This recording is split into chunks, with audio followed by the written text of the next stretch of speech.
Hi and welcome back. So now we're going to introduce an international panel actually.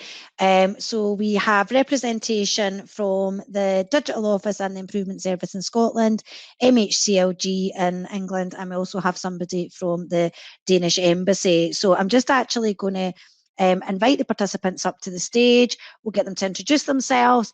I've got some questions to ask them, and then we will take some questions from the audience. Jenny, just as I'm introducing the others up to the stage, do you want to just start introducing yourself? Just tell us a wee bit about your role at the Digital Office. Yeah, no worries. So I'm Jenny Sime. I'm one of the programme managers at the Digital Office. I'm responsible for digital leadership and skills, and as a result of the pandemic, I'm also now responsible for collaboration and Microsoft 365 adoption. So I think our role in the Digital Office is working with partner organisations, predominantly councils, but we also work alongside Sarah, the Improvement Service, amongst others, to deliver things for local government. Thanks, Esther. Per, can you introduce yourself? Yes, absolutely. So my name is Per Andersen. I am the head of the digital section at the Danish Embassy in London. And more importantly, in this respect, I'm one that works with Danish IT companies in the UK. We have a particular focus on digitization of the public sector. And as a part of that, we quite often compare and contrast the way the public sector in Denmark and the UK works to share information there. So my contribution today will not so much be with how we work at the embassy, but more that I will, from my viewing point here in London, I'm one of those that haven't been able to travel much, but from my viewing point here, we'll be able to maybe give some information about how the Danish public sector in general has weathered the coronavirus restrictions. All right, thanks, Per. Sam? Hello, I'm Sam. I'm a collaboration manager at the Local Digital Collaboration Unit at the Ministry for Housing, Community and Local Government, which is two acronyms that I'm not expecting anyone to remember, but the LDCU at MHCLG, that's what I do. Collaboration manager isn't a role that most people have heard of because it's not really a role, but broadly speaking, what we do is we have a fund for local government that we use to seed fund really great projects that help to, as we call it, fix the plumbing for local government. So that's helping to build the foundational structures and the data infrastructure and things that really support and underpin local government services. So I am part of selecting which projects that we choose to take forward, and also then supporting those projects on an ongoing basis as they kind of progress through agile ways of working through discovery to beta. So that's my role, and that's why I'm here. All right, and Sarah? Hi, good morning, everyone. I'm Sarah Gadsden. I'm the Chief Executive of the Improvement Service. So we're the go-to organisation for local government improvement in Scotland. We provide a range of support across a wide range of areas. So in a nutshell, we provide support on transformation, performance and improvement, data and intelligence, and we also provide digital public services. So some of you may have heard of My Account and the National Entitlement Card, which we deliver on behalf of Scotland. Great. So thanks very much for everybody for introducing yourself. Just a couple of things before we start. So if everybody's on the virtual stage, if you turn your camera off or hide your mic, you will disappear, but you will actually still be on the stage. And the same goes for me. So yesterday I had some connectivity problems. So when I was on mute, I turned my camera off and people thought I'd disappeared, but I'm actually still here doing the facilitation. So don't worry. If we have any issues with connectivity, we can always turn our cameras off. So I just really wanted to make a start, and I don't think anybody could have predicted what's happened this year, and I think the best laid plans, whether that's personally or within work, I don't think anybody's year has been the year that they expected. So I probably wanted to just come maybe first to Sarah and just say, I've seen you sharing some great stuff on social media around the role the Improvement Service has played supporting organisations to change their plans. And can you just talk a wee bit around how COVID has changed or shaped the strategic plans of yourself or the organisations that you support? Yeah, thanks, Esther. I mean, we were probably in quite a fortuitous position because our strategic framework was due for renewal this year, so it would have ideally been available in summer, but when COVID, I guess, hit, it was a real opportunity for us to look at actually where can we add most value to local authorities and the partners that we work with. So we undertook a range of, I suppose, consultation with all the local authority chief executives, with the elected members, just to find out, you know, across the next 2 years, where do they think we can add most value in supporting them to respond to COVID, but also in relation to rebuilding after COVID. So that's led to 2 of our 4 strategic priorities for the next 2 years actually focusing on COVID.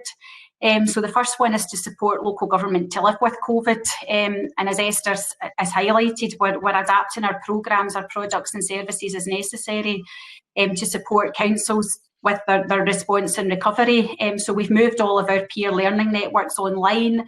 We've been publishing a range of research briefings, thought pieces, data dashboards to help councils look at how they will respond. We've been facilitating online collaboration through the Knowledge Hub. We've also been supporting a range of facilitated self-assessment to help councils to capture their learning from the response to the pandemic and look at how they will take that forward. In terms of our digital public services work, we've really had to pivot that because we've seen a rapid uptake in My Account. And I suppose there's a real demand for us to deliver a greater range of secure and sustainable digital services. So as an example, as I mentioned, we run the National Entitlement Card, which up until March required people to go into local offices to authenticate themselves and to get their cards. Clearly, with the lockdown, the local offices were closed. So we had to rapidly bring forward our plans to launch getyournec.scot. Which is a new online service that enables citizens to apply for and manage their National Entitlement Card online. And that's now being rolled out across councils. And I guess we've also had to look at how we can use our existing digital infrastructure to support some of the challenges councils are facing. So just a couple of quick examples. We've supported the application process for the COVID-19 business support grants, enabling the development of a standardised form that's digitised by all councils. We're now working with the government to evaluate the impact of that grant and looking at how we can use our data hub for data matching purposes to assess investigations into potential instances of fraudulent claims relating to the business support grants. And we also then, as another example, looked at how we could use our existing BizAccount platform to support Scottish Government and local government to deliver and administer the Transitional Support Fund for childcare providers. So I think in summary, we've just really had to look at what are our existing, I suppose, assets, capacity, skills across the organisation, and how do we really pivot those to add the most value that we can do without duplicating any work that councils are doing. Thanks, Sarah. That was a really full answer, and I think the breadth of what you're actually involved in and what you're being able to deliver at pace is really amazing. And I think that it's actually taken into account as well that you're delivering that when your team are adapting and working from home as well. Sam, what's the picture like elsewhere in the UK then? I know that you talked about funding projects and reviewing projects that are going ahead. Can you talk a wee bit about the English view and how COVID's changed or shaped the strategic plans within MHCLG? Yeah, I can a little bit, and obviously a lot of what Sarah said chimes with what I've experienced as well. So I think we obviously saw masses of change and masses of moving to local authorities needing to work at pace that they have not worked at before, and we've had to try and use whatever tools are in our armoury to support them to do it.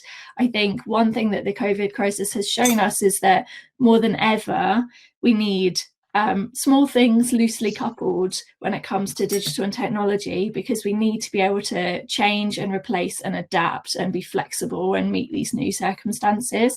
And so for us, it kind of, while it was a bit of a shock, it did sort of play into our ballpark and our messaging for what we kind of believe in anyway as being the future of digital services. When COVID hit, our team, it's not immediately obvious what you do when you sort of run a fund and you work with local government in these circumstances, and they're like, we don't need money at this point, we need your support and things like that. So we immediately pivoted our work to be supportive and to kind of open up spaces for discussion and to share resources rather than to kind of support ongoing work, because whether or not we were involved, that was going to be happening anyway. And then later on in the summer, when things had died down a little bit, we opened up a new funding round, which was purely for COVID related projects.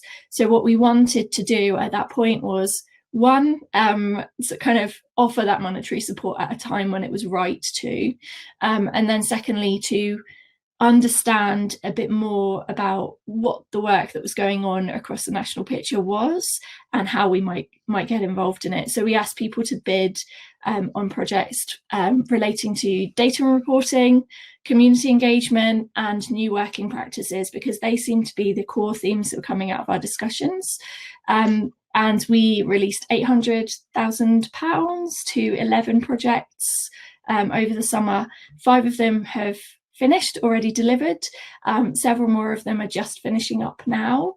And they're based around, these sorts of things that we saw with the COVID crisis, and that suddenly data sharing had to happen. Like some of that legislative stuff kind of moved out of the way and enabled people to work together a little bit more freely.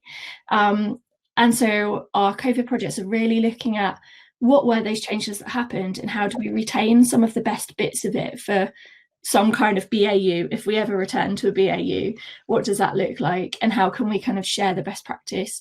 So with our projects as they're finishing now, that's been the aim, is to like really get stuff out there quickly and support the rest of the sector.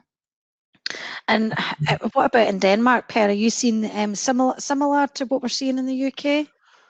Well, I think first of all, for context, I should say that even though Denmark sort of closed down earlier than UK, or maybe because of that, we have not had quite as severe restrictions as you have seen in Scotland or down here in England for that matter. So it was to some extent a bit easier to carry on as usual. But in a more sort of broad sense of the digitization of the public sector, this felt a bit like sort of what we have been training for years. So it's a bit like a firefighting being called out to a fight. Of course, you don't want a fire, but you're glad to use your training. And Denmark has gone quite far with its digitization already. It is now, I think, close to 10 years ago that communication between the public sector and both citizens and companies were digital unless you requested a specific exemption for that.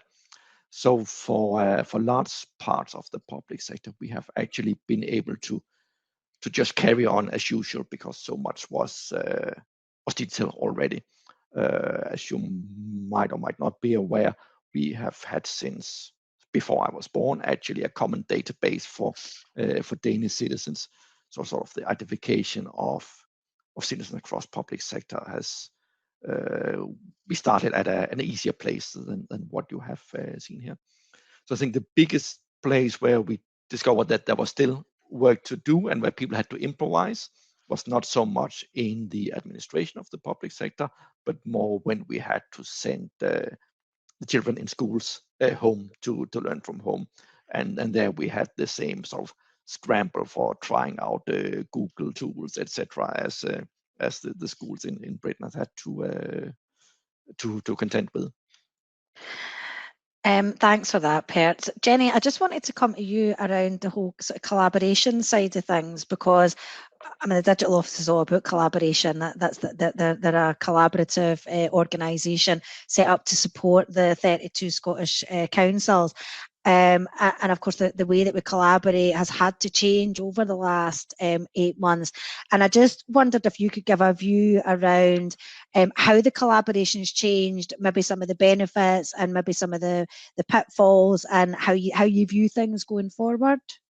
Yeah, on this in the OD session this morning. I think we had always thought we were, not just myself in the digital office, but local government were quite good at collaborating. And I think actually this pandemic has actually shown that we weren't good at collaborating, and we have moved forward massively because we've all had shared needs and problems that we've had to solve. So there's been a couple of really good examples, I think, across local government. Helping Hands, which was set up to support shielding people at the initial first lockdown. So it filled a gap because it wasn't a service that we had before. So councils came together, I think there were 6 or 7 councils in the end, to procure a solution and work together to get that solution across a line. The Data Task Force is another really amazing example that will move forward through COVID recovery as well. And I think I liked what you said there, Per, that we've been doing our homework for a lot of time. I feel that the work that the Digital Office had done previous to COVID, things like using Microsoft Teams, trying to get people working on projects collaboratively, trying to get everybody working together on data sharing and better use of data, actually put us in a really good position to drive forward acceleration at the point where the COVID crisis hit. So we've really seen some really amazing things with the Data Task Force. Sarah's team have been developing COVID dashboards along with supporting the government's and local government's Data Task Force. And I really think that Microsoft Teams, I think we've talked a lot about that. Everybody is now on the same platform to the most, I think it's put a level playing field that we didn't have before. And I think moving forward with that, really getting the best use out of Microsoft Teams. So we're not just using it for meetings, but actually developing solutions. One of the pieces of work that we're working on at the Digital Office at the moment is what we're calling the modern workplace.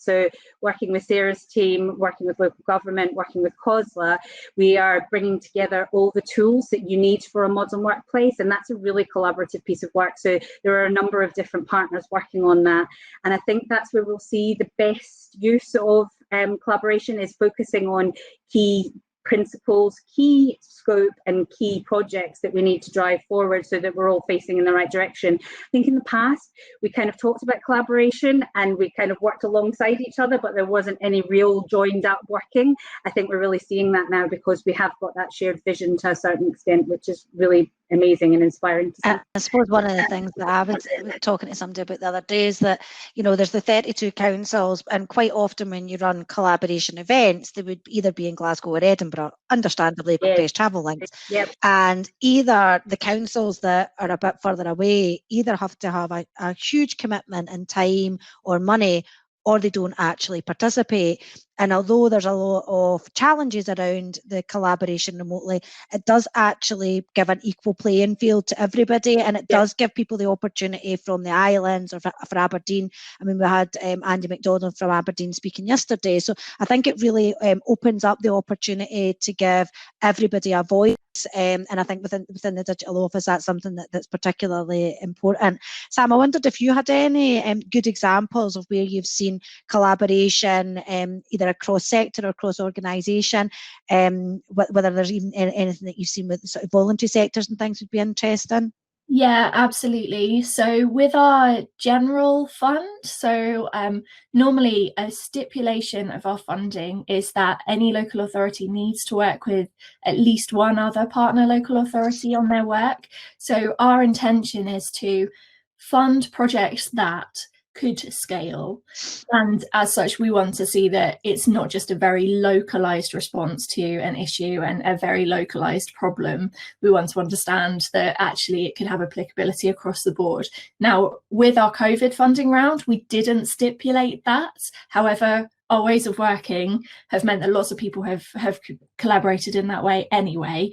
So one project that particularly springs to mind was Mid Bedfordshire and Camden councils have been working together to understand the data sharing between the councils and the voluntary and community sector that happened within COVID, because obviously every council across the UK needed to find, identify and give supplies to vulnerable people, and there's no way that councils have all of the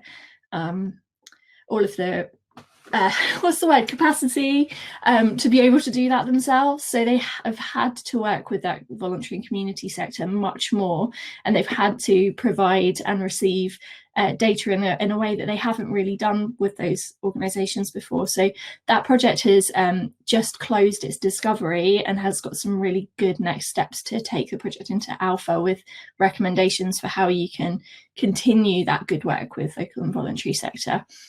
I think on the other side of that, that's working with the people that definitely need it within the community. On the other side of that, we've got something like Greater Manchester working with the Data to Insight team at East Sussex. The Data to Insight team are basically a network of data analysts up and down the country who work in children's social care. So there are about 600 people within this network, and they all use a tool that lets them do a submission to DFE on a regular basis. But actually, they've harnessed the power of that network to deliver a children's social care demand modelling tool. And they did it within like 6 weeks. Unbelievable work. By harnessing that network, finding a group of 10 really interested people within local authorities who could test and evaluate and give feedback on the tool. And it meant that they've come out with something within a really short space of time that provides people with like the opportunity to put their data in, to try things out, and to like start getting some of those models back. So it's a really good example of where it is possible to move at pace. It is, if you do have those connections and you've built that community and you have kind of collaborated together. And again, we haven't agreed funding for the next phase yet, but like they're likely to get some more funding from us to kind of take that a step further and work out how to work even better with that community. So there's a lot of like acknowledgement that, to go further and to go faster, we have to collaborate to do it. And it's been kind of impressive that under such adversity, there has been adversity and scarcity of resources, that people have actually kind of stuck their heads above the water and said, no, this is really important to me, this is going to make a big difference, and have then just got on and done it and shared it with the rest of the community, which I think is great. That's Sam. Sarah, I've got a follow-up question for you actually, and I don't know if you'll have the level of detail that the question refers to, but one of the things that you mentioned was you've seen massive take-up of the MyGovScot account, and we just wondered if you got any further intel on this, like how big's the increase been, what's driving it, like what are people using it for? Do you have any information from councils that's saying here are the services that people are trying to access digitally? I suppose in terms of the take-up, we're now sitting at about 1.2 million users. So I think probably roughly since the pandemic, we've gained another 200,000 users using my account. So given that I suppose my account came into being roughly, and I'll probably get some of these dates wrong, but I think it's roughly 2014. And by the turn of the year, we were hitting just about 1 million accounts. So you think we've got 1 million accounts between 2014 and 2020. And then between, I guess, March and now, we've got roughly another 200,000. So that works out at, I think it's roughly over a fifth of the eligible population in Scotland who can apply for a My Account now have a My Account. I think some of that take-up has been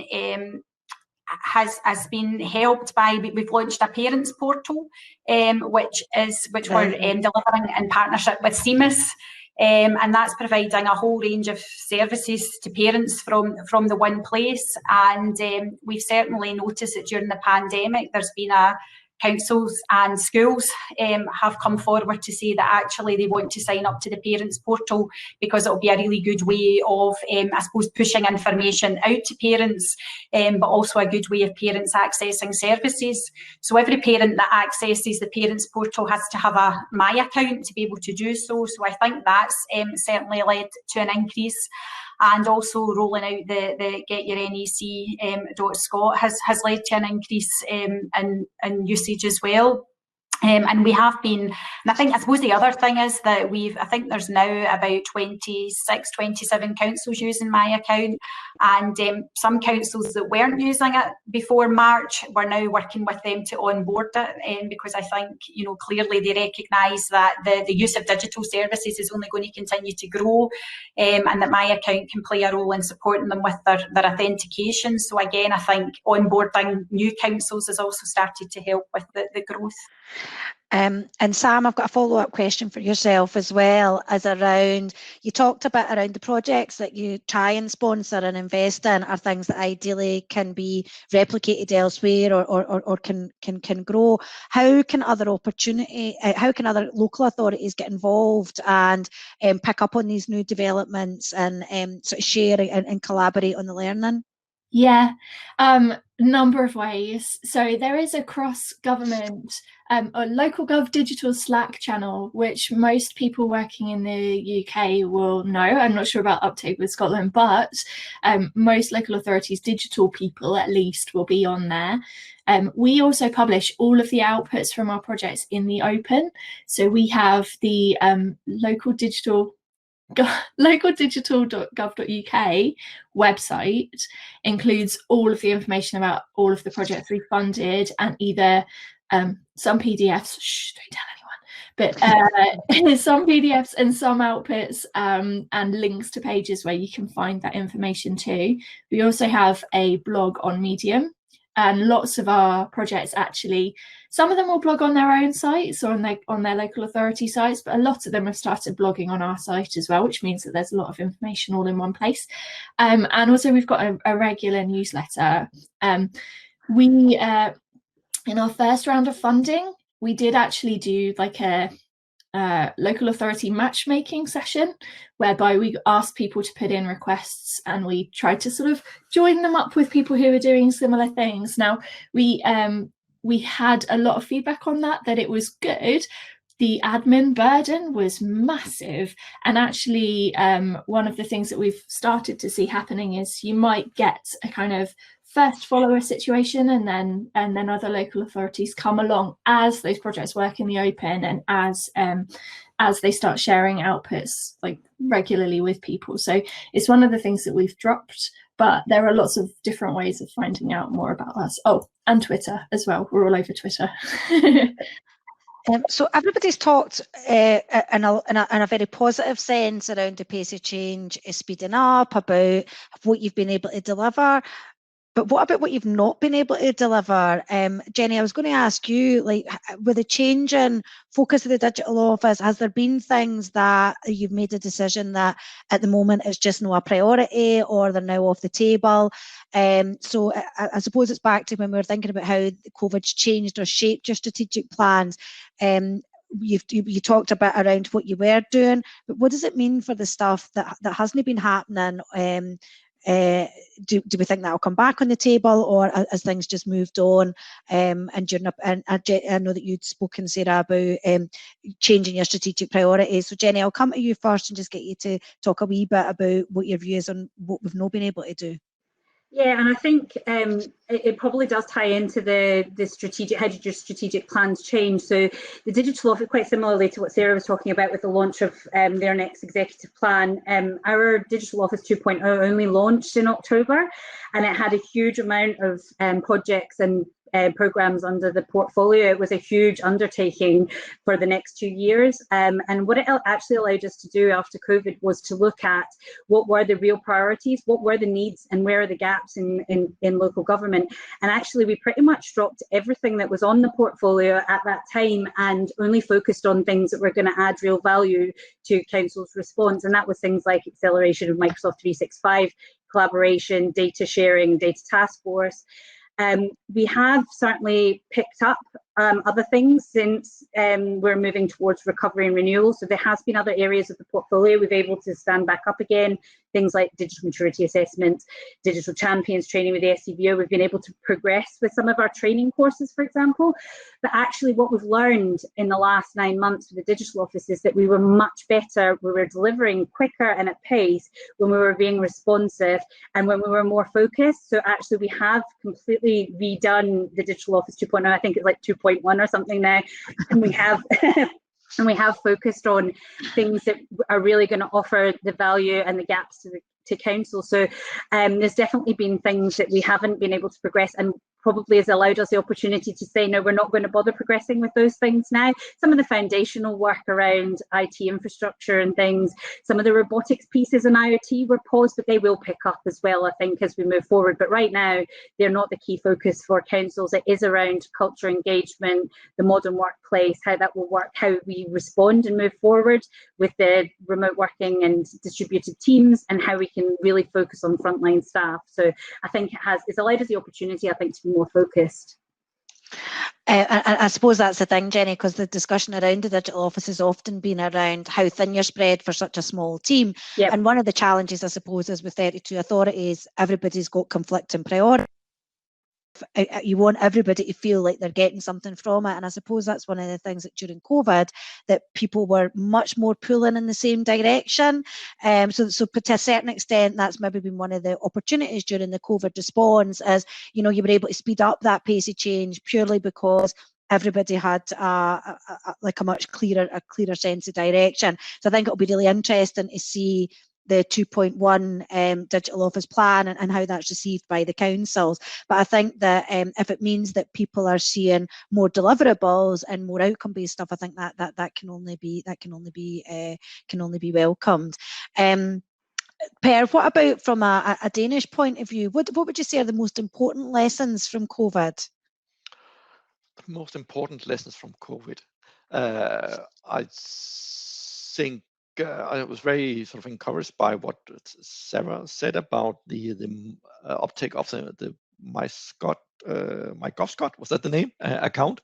Because I think one of the things that we have seen is that really having these sort of central infrastructure blocks, digitization in place is really important, and that makes it quick to develop new ad hoc solutions. So if you, in our case, there's a sort of standardized way of verifying identity. There's a standardized communication channel for the public sector, and having those kind of sort of central building blocks in place, then means that it is quite quick to develop new individual applications that are just linked up to those.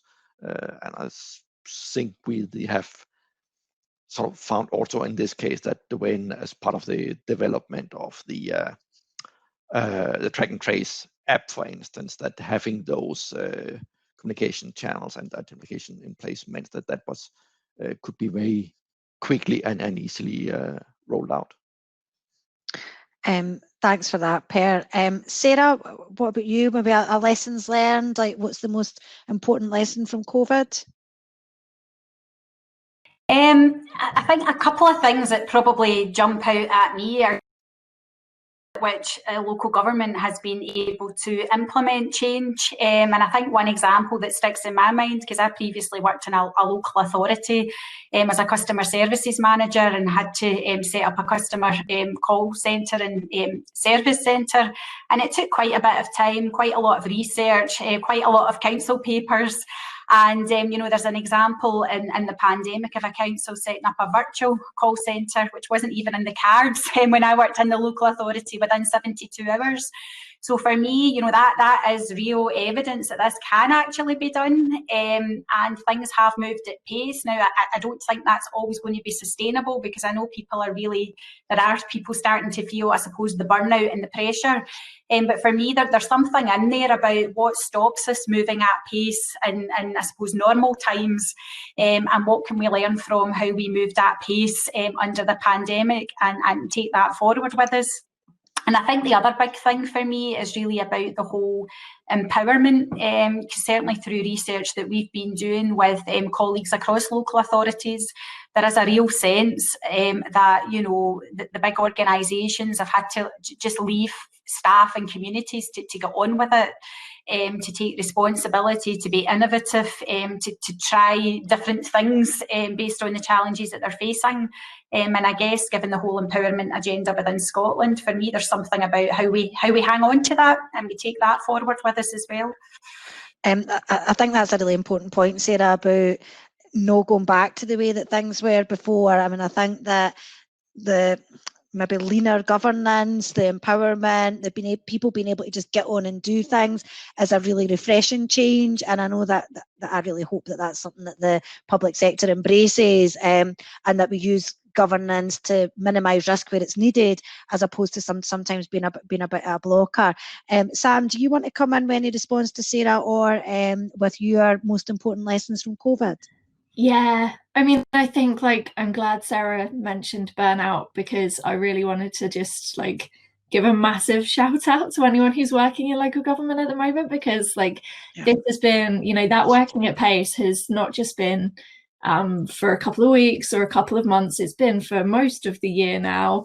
And to keep up that level of working, I think it just shows the dedication of the sector and what they're willing to do. And we had lots and lots of projects come our way for funding, and we funded quite a few of them around community engagement, and that's community engagement above and beyond the statutory requirements for engagement, if that makes sense. There's a real desire within local governments to continue to work with disadvantaged people and to make sure that they're represented and to have their voices heard. And I do think that this has been a massive opportunity in kind of forcing that sea change and making sure that there is more of a focus on the user as it were, the public, to make sure that their needs are met. So if anything is retained from this debacle, all this terrible year of 2020, I really hope it's that continued focus on those people.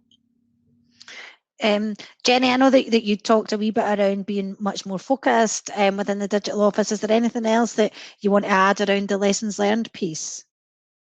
I think again, just echoing what Sarah and Sam have said, it is about keeping up the agility, leaner governance, definitely.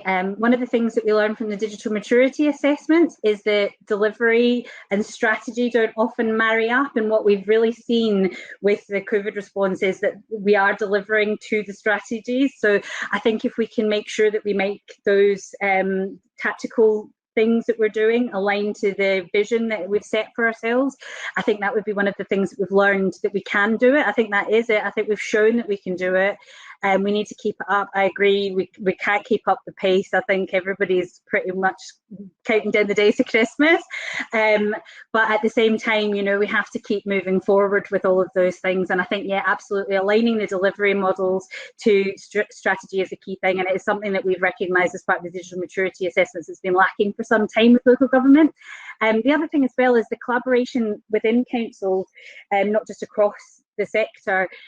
Alignment of HR and OD has really been amazing, I think, in the response. They're aligned to all the tactical projects and are completely embedded in the things that are happening.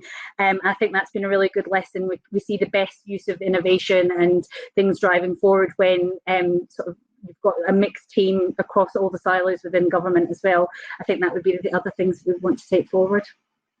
Thanks for that, Jenny. So as we start to look forward then, Sarah, I know that you had talked a wee bit earlier around some of your plans for the future, and you'd said that your strategic outcomes, you've actually changed some of your strategic plans. So what are some of the key things that you're looking to deliver or support organisations in over the next year? Thanks, Esther. So I suppose one of our other big priorities, which we hope we'll get into next year, because we'll be in a situation where we will be moving on beyond response to renewal. But I guess another one of our big priorities is to look at how we support local government and individual councils to rebuild after COVID. And I guess it's back to, I suppose, what I was saying earlier, is about how do we leverage all the transformation and learning that has been happening? How do we take that forward?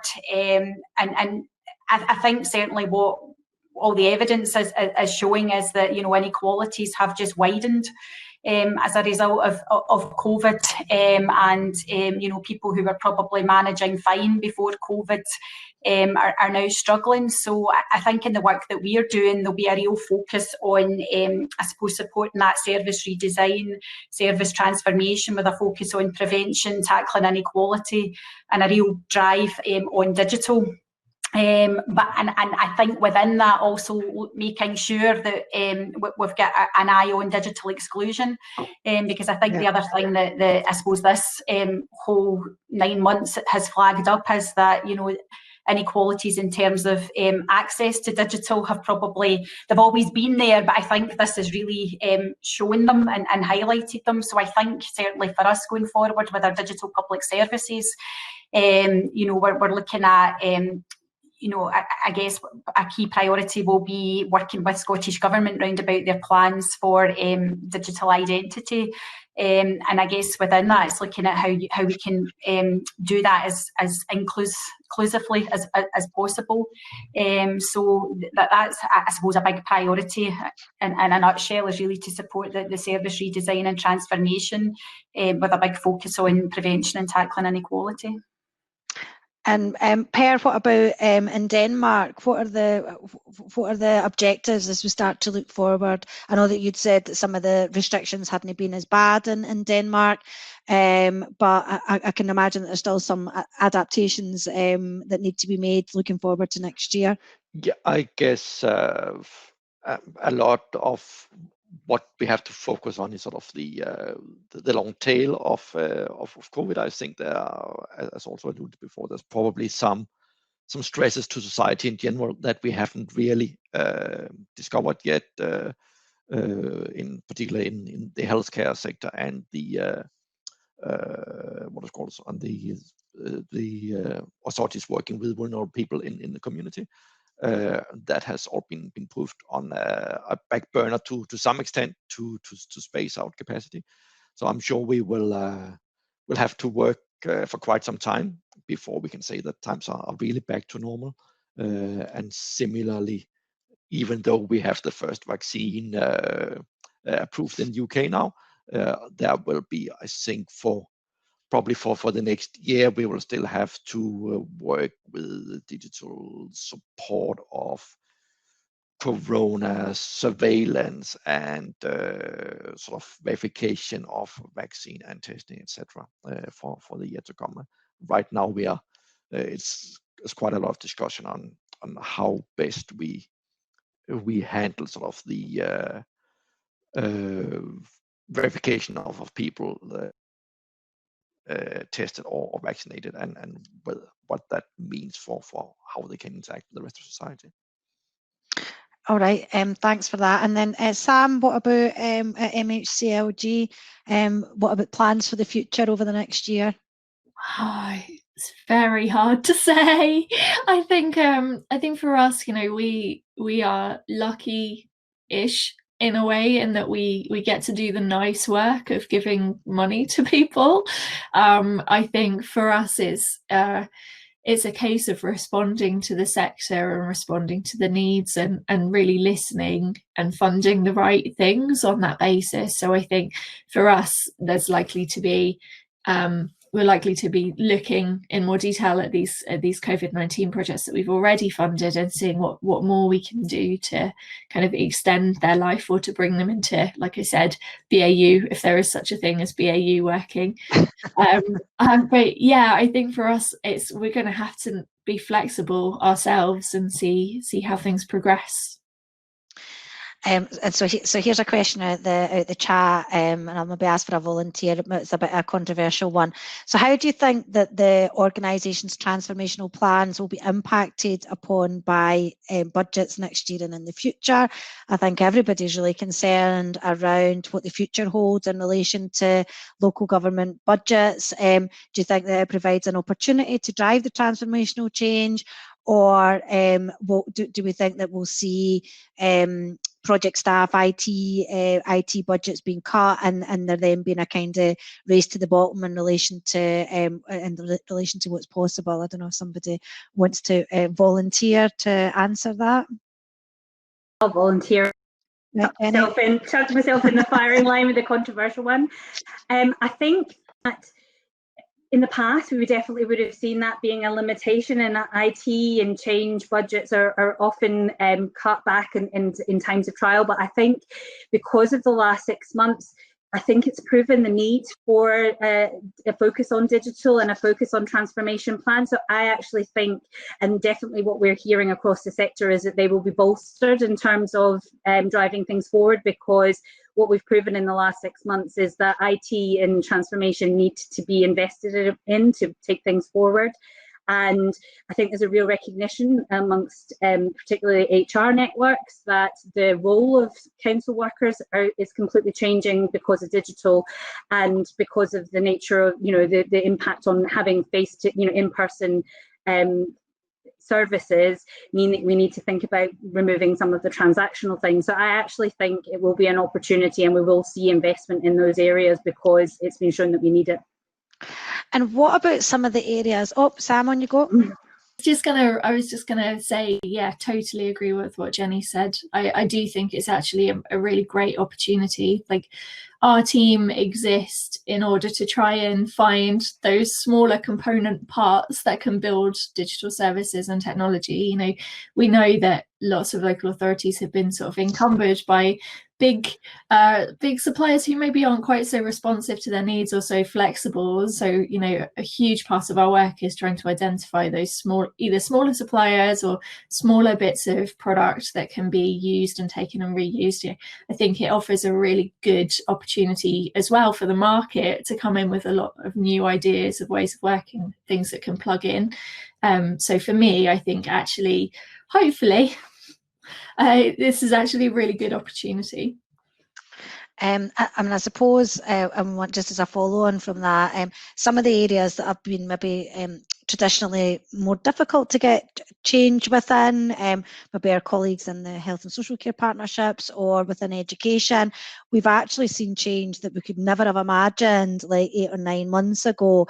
And I know that, Sarah, you've talked about huge uptake like the parents portal, but even some of the examples that I've heard around sort of video calling in doctor surgeries, people like social workers reaching out to their cases through using technology. And actually, if you just proposed that like a year or 18 months ago, it would have been very, very difficult. And again, it's not about the technology, it's actually about that cultural change.